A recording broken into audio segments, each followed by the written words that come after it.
What's up, guys? Welcome to Daily Dose of Reddit. This is your host, Zach, and today's subreddit is r/IDontWorkHereLady. This story's called Karen Tries to Get Me Fired, Then Says She Married My Gay Cousin. For a little backstory, I'm in my junior year, grade 11, and I'm taking an education course, which basically teaches you how to be a teacher. We have to have field experience or practical work. We basically get sent to a school and put into a classroom to help the teacher. It's a great way to see if teaching is right for you. Well, the classroom I'm currently stationed in is a pretty good one. I know the teacher pretty well because she was my teacher and my brother's teacher when we were young. This means she trusts me to do a lot more than other teachers probably would. Her class was having a back-to-school party, and the teacher asked if I would mind getting some sodas the night before and she would pay me back for them. The reason she asked is because she forgot them. She's old, it happens. Of course, I agree. I go to our local store and grab 3 12-packs of sodas. There are only 24 students in the class, but I wasn't sure what they liked. Plus, the teachers could just have what was left over. I decided to also get a few small gifts like candy or small toys as they were cheap. By the time I finished, my cart was pretty full, but I was obviously shopping and not working. As I'm working the till, I decide to go ahead and grab some cheap things for me to have for dinner that night as well. I stop my cart and start reaching up on the shelf to grab things. While I'm turned around, a woman starts digging around in my cart. I quickly stop her and ask, "What are you doing?" She says, "Well, aren't you stocking shelves? I'm just taking some of the candy." Now, to be fair, I was still wearing my school uniform, which is pretty similar to the store's. Both are khaki pants and blue polos, but the store shirts have the store name on the back. I decide to give her the benefit of the doubt and just say, "No, I'm shopping. I need this candy for school. Please put it back." She starts getting huffy and says, "You're wearing the uniform. Stop lying or I'll have you fired. My husband is the manager." Now I know she's lying. I know because my cousin is the manager. My cousin is married, but definitely not to her. He's gay. I say, "I know that isn't true, just give me my candy." I take it back from her and head to the till. As I'm checking out, I see her complaining to none other than my cousin. I pay and decide to let her know that I knew she was full of crap. I go and give my cousin a hug and ask him how his husband was doing. Her face went red and she hurried off. Okay, this isn't entirely relevant, but I used to be a teacher's assistant back in sophomore year, and I loved it. The kids were cool, and they thought I was cool, and the teacher was nice, and all I really did was just, grade papers and maybe help out and talk to the students every once in a while. That was fun. But anyways, regarding what actually happens in the story, how convenient that the lady claimed to be the wife of the manager, but he was gay. I don't know. That's just really lucky.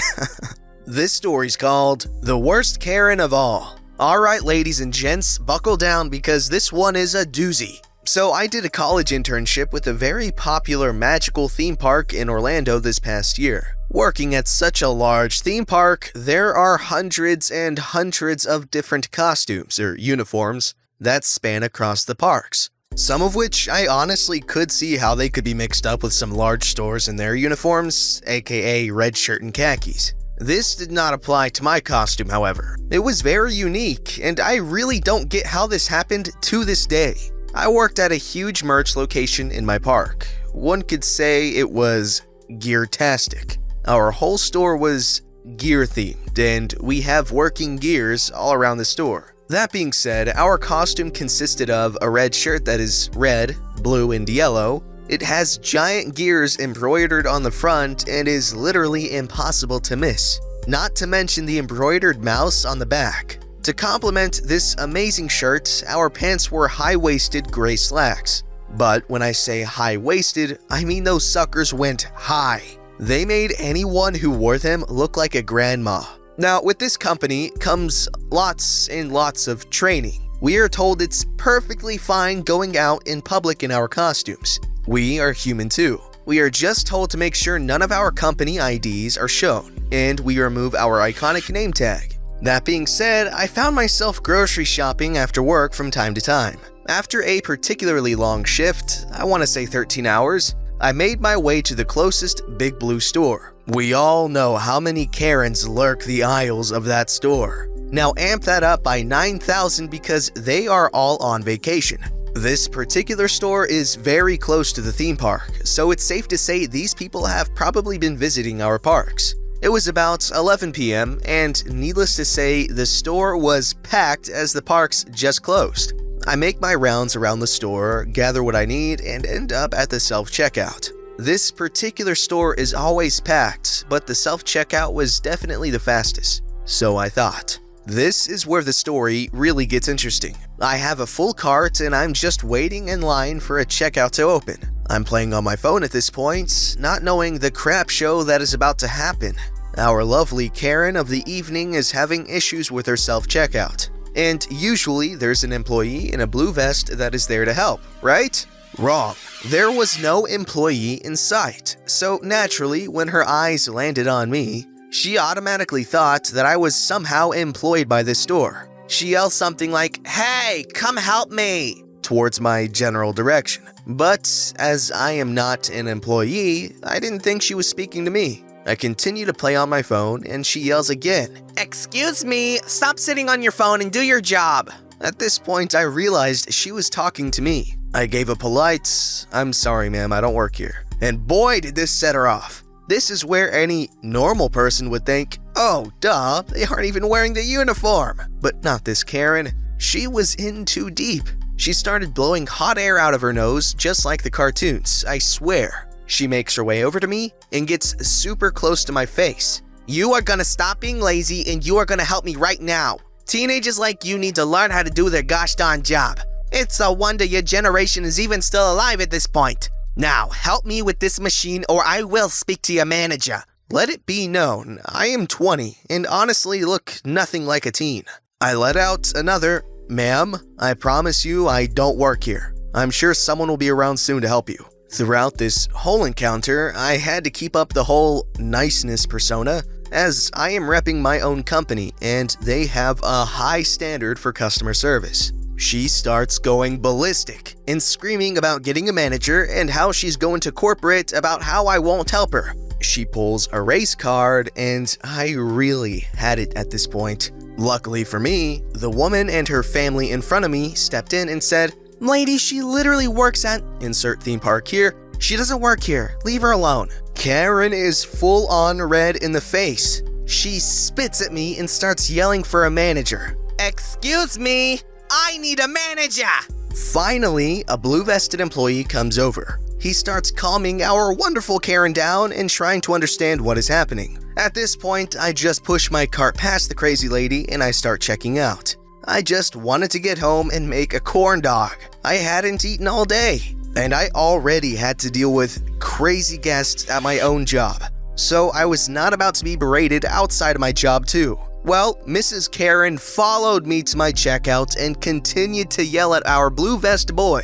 "This little girl you have working here gave me attitude and I will not stand for this. I am on vacation. I am not about to let you employee treat me like this. She is only treating me like this because I'm insert race here. I want her fired immediately." At this point, she is blocking me from my items in my cart, and I just want to check out. The blue vest calls for backup and a manager comes and calms her down. Luckily, our manager friend takes Karen away from me so I can finish checking out. At this point, I just want to cry and eat my corn dog. After Karen left, I bagged up my items as fast as possible and booked it out of there. I never learned of what happened to Karen, but I hope she is satisfied. Anyways, that's the story of the craziest Karen I have ever encountered. And it wasn't even at my job, which is a Karen trap.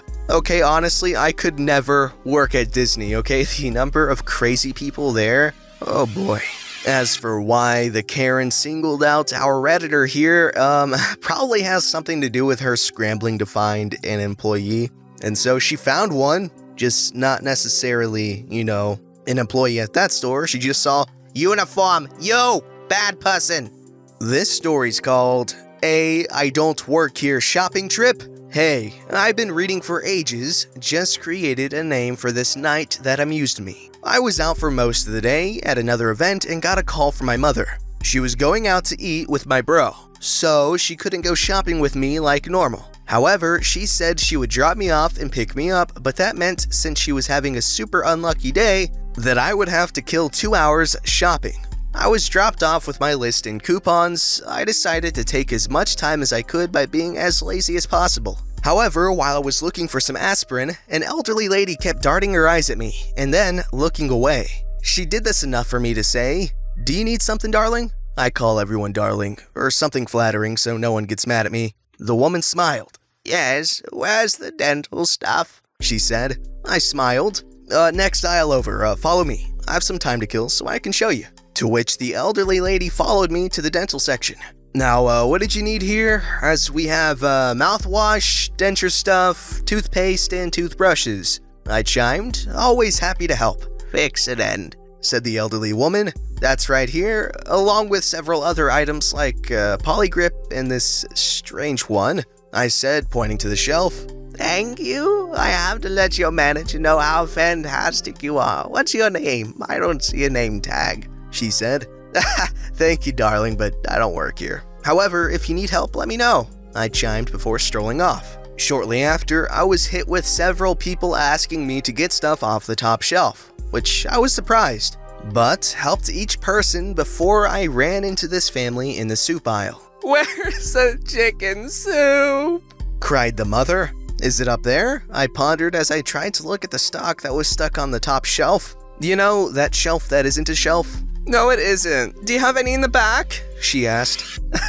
"Sorry, darling. I don't work here, so I can't check. I would love to help you, but I can't," I chimed. "Oops.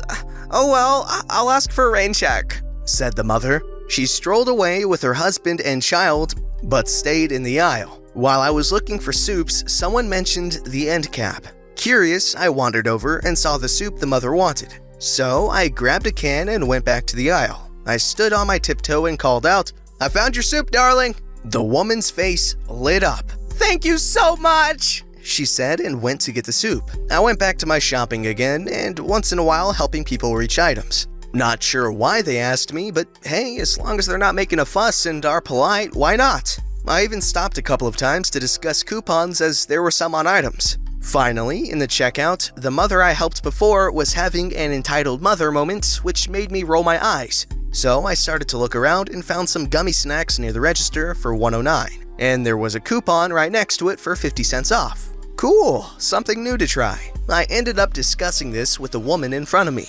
She wasn't interested, but a woman then went to grab some of the gummies and I told her, "Don't forget the coupon." To which she thanked me and then asked me why I, a worker, was shopping. I had to tell her I didn't work there too. When it was finally my turn, my cashier was thrilled. While I am a couponer, I am nice, and if something doesn't work, I won't push it. And a new mother was now behind me with a rather sweet boy.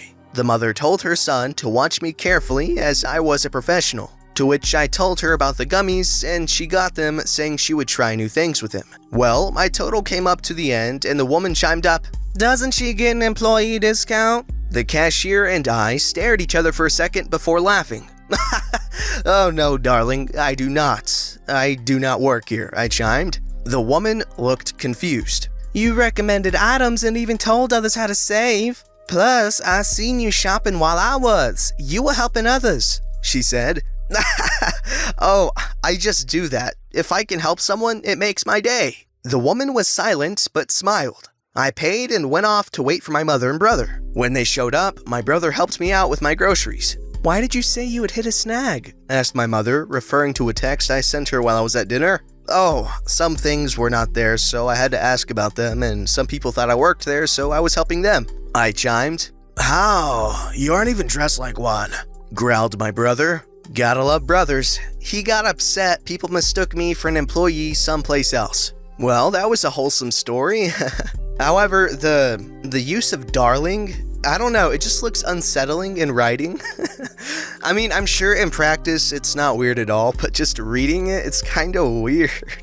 This story's called, "Oh, your security. Okay, fella. Order received and understood. I used to work as a crew member for gigs. Sometimes at Wembley Stadium in London, and one particular time in 1999, we're helping the set designer with his massive set and they keep us on for a few gigs. Most load-ins for a gig, getting the stage set up, the set, lighting, sound, etc., take a few days, but because of the roof on Wembley and the fact that there was a lot of pyro on the set, it would take a week. We all have our AAA passes, getting everything ready for the load-in, ramps all set, and we get told the trucks are going to be delayed, but to not set up the barriers again for where they are parked. We get to lie around chatting crap to each other, waiting for the trucks. We say hello to the security guys and bring them cups of tea every now and then. We're all cool and just enjoying doing nothing and getting paid for it. Then there is a shift change on the security, and Robo-Security pulls up in his tricked-out car. "Who are you lot?"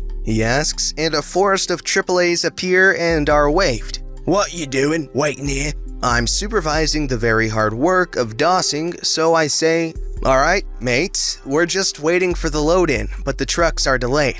He then replies, "I'm not your mate. I'm here to look after the security for the backstage." Like the backstage for a gig at Wembley only needs him to make it secure? Okay. We're gonna be here for a week, so I try to build bridges and the conversation goes like this. "Are you gonna park there?" "Yeah, I'm security." "I wouldn't park there." "I'm parking in it, so I'm parking there. Talk to production if there's a problem." "No worries, mate." He stomps off to protect the band, as he probably sees it. The trucks then start arriving, and as I'm supervising, I get to park them up. They arrive in 8s, as there are 38 containers coming, and they drop the trailer and the cab goes off to get another. I'm asked about the car parked in the middle of the parking area for the trailers, and I have to tell them that he's security and I've been told to take it up with production if there's an issue. An accord is reached without a word being said, and the trailers are distributed by how they are loaded in, but the first 4 all seem to be parked around Robo-Knob's car. We get all the trailers set and start the night-long load-in.